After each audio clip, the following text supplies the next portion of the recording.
جھوٹا نبی ہو سکتا ہے.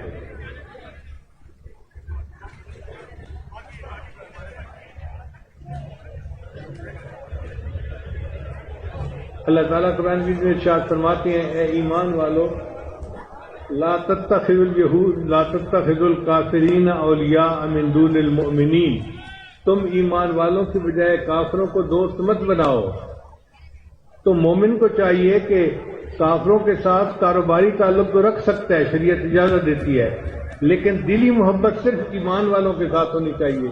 کافروں کے ساتھ دلی محبت کا تعلق نہیں ہونا چاہیے. اب مرزا قادیانی کی نعرہ تکبیر، نعرہ تکبیر، تاج و تخت ختم نبوت حضرت امیر مرکزی عالمی مجلس تحفظ ختم نبوت، نعرہ تکبیر.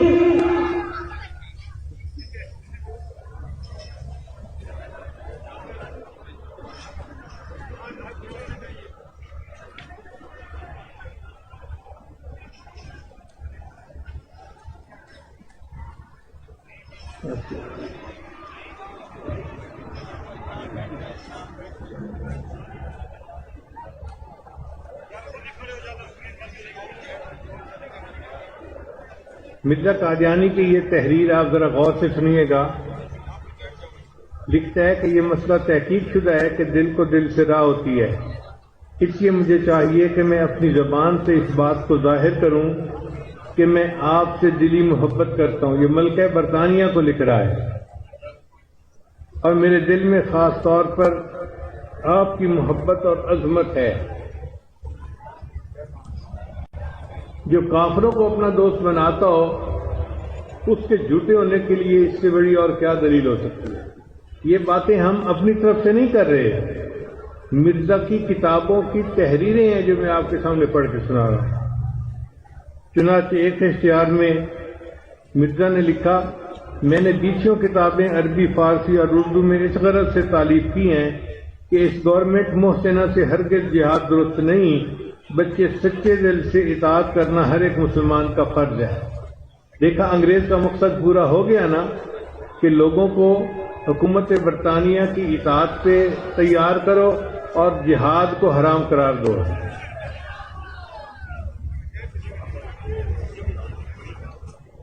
مرزا نے اپنی کتاب میں یہ بھی لکھا اس حکومت کے پاس میرا کوئی ہمسر اور نصرت و تائید میں وکیل نہیں، یعنی جیسا میں اس کا مددگار ہوں حکومت کا اور کوئی ہے ہی نہیں. میرا وجود انگریزی حکومت کے لیے ایک قلعہ، ایک حصار اور تعویذ کی مانند ہے.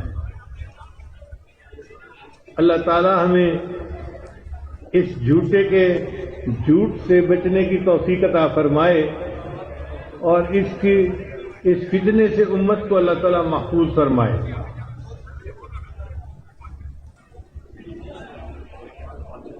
اب دوسرا پوائنٹ میں نے آپ کو بتایا تھا کہ اسلامی احکام کی شکل کو مسخ کرنا. ذرا غور کیجئے گا، توجہ سے بات سنیے گا. مرزا قادیانی نے لکھا اسلام کے 2 حصے ہیں. اسلام کے 2 حصے ہیں، ایک اللہ تعالیٰ کی اطاعت کرنا اور دوسرا حکومت برطانیہ کی اطاعت کرنا.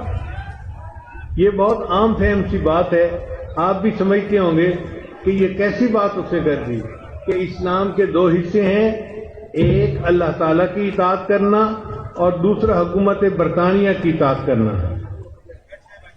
قرآن مجید کے بارے میں مرزا قادیانی نے لکھا کہ قرآن شریف اللہ کی کتاب ہے اور میرے منہ کی باتیں ہیں. یعنی اس خبیث نے تو یہ دعویٰ کیا کہ قرآن مجید گویا میرے اوپر اترا اور میں نے آگے جو ہے اس کو بیان کیا ہے. وحی کے بارے میں لکھتا ہے جو کچھ میں اللہ کی وحی سے سنتا ہوں خدا کی قسم اسے ہر قسم کی خطا سے پاک سمجھتا ہوں. قرآن کی طرح میری وحی خطاؤں سے پاک ہے، یہ میرا ایمان ہے.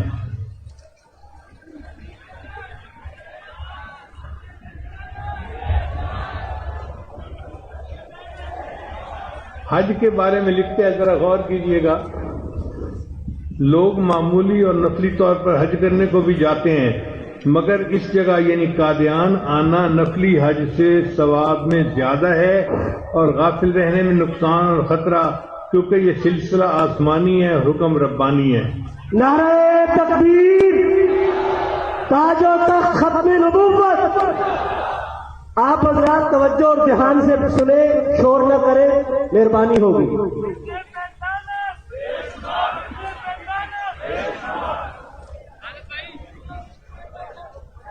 ایک اور بات سنیے، ہر ایک شخص جو میری بیعت کرتا ہے اور مجھ کو مسیح موعود جانتا ہے، اسی روز سے اس کو یہ عقیدہ رکھنا پڑتا ہے کہ اس زمانے میں جہاد قطعاً حرام ہے۔ یہ مرزا قادیانی لکھ رہا ہے۔ تو گویا حکومت برطانیہ کے تینوں مقاصد پورے ہو گئے۔ ایک نے اس نے حکومت برطانیہ کی اطاعت پر لوگوں کو برانگیختہ کیا، دوسرا اس نے جہاد کو حرام قرار دیا، اور تیسرا اسلام کے عقائد کی شکل کو مسخ کیا۔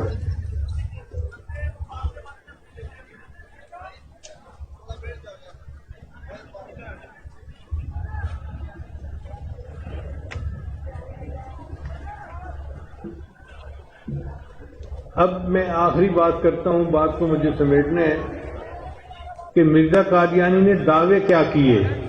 اس میں کوئی تشریح نہیں کروں گا، صرف اس کے دعوے پڑھ کے آپ کو سنا دوں گا، اور آپ غور کیجئے گا کس طرح درجہ بدرجہ یہ اپنی دعووں میں آگے بڑھتا گیا، اور پتہ نہیں کیا سے کیا دعوے اس نے کر دیے۔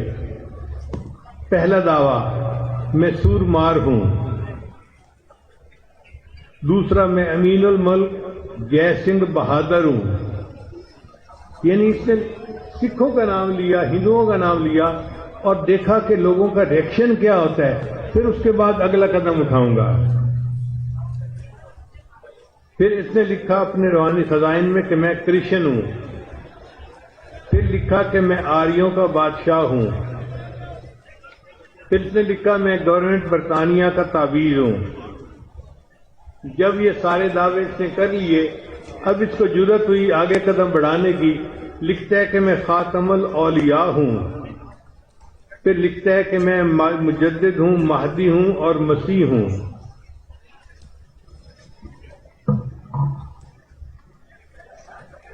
پھر اس کے بعد لکھتا ہے کہ میں حجر اسود ہوں۔ پھر لکھتا ہے کہ میں بیت اللہ ہوں۔ پھر 10واں دعویٰ اس نے کیا میں قرآن مجید ہوں۔ پھر 11واں دعویٰ کیا میں میکائیل ہوں۔ پھر کہتا ہے کہ میں زندہ علی ہوں۔ پھر لکھتا ہے میں مدینۃ العلم ہوں۔ پھر لکھتا ہے میں ابن مریم ہوں۔ پھر اس کے بعد دعویٰ کیا میں ابن مریم سے افضل ہوں۔ اس کے بعد اس نے کہا میں رسول بھی ہوں اور نبی بھی ہوں۔ پھر اس کے بعد کہتے ہیں میں تمام انبیاء کا مجموعہ ہوں۔ اور پھر 7ویں بات، نعرہ تکبیر، تاج و تخت ختم نبوت، عالمی مجلس تحفظ ختم نبوت۔ اور پھر آخری بات لکھتا ہے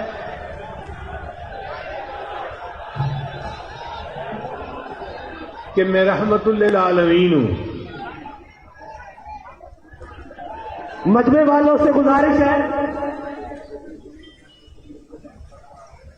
آپ اندازہ لگائیں کہ ہمارے آقا صلی اللہ علیہ وسلم کو اللہ نے اس کائنات نہیں پورے جہانوں کے لیے رحمت بنا کر بھیجا۔ وما ارسلناک الا رحمت للعالمین۔ اور یہ خبیث اپنے آپ کو لکھتا ہے کہ میں رحمت للعالمین ہوں۔ قادیانیوں پہ لعنت، مرزا قادیانی پہ لعنت۔ بھئی حضرت نے یہ نعرہ لگایا ہے تو آپ حضرات جتنی آپ کو نبی علیہ السلام سے محبت ہے اتنے زور کے ساتھ اس کا جواب دیں۔ مرزا قادیانی پہ لعنت، قادیانیوں پہ لعنت، قادیانیت پہ لعنت۔